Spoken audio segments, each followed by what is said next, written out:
করতেছেন চাচি আপনারা এই কাজটা? 4-5 বছর থেকে। তাহলে তুলা গাছের সাথে আপনারা অনেক দিন থেকেই আছেন।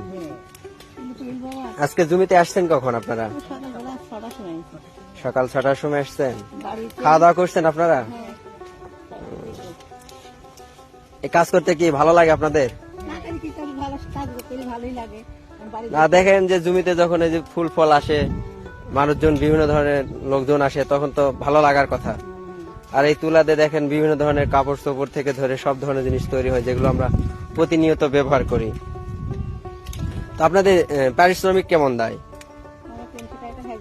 প্রত্যেকদিন 300 টাকা হাজিরা। খাওয়া দাওয়া কিছু দেয় এর সঙ্গে?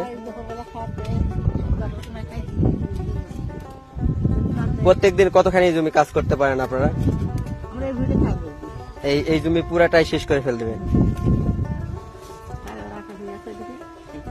আচ্ছা, তাহলে আপনারা এই কাজ 5 বছর থেকে করতেছেন? 5 বছরের বেশি?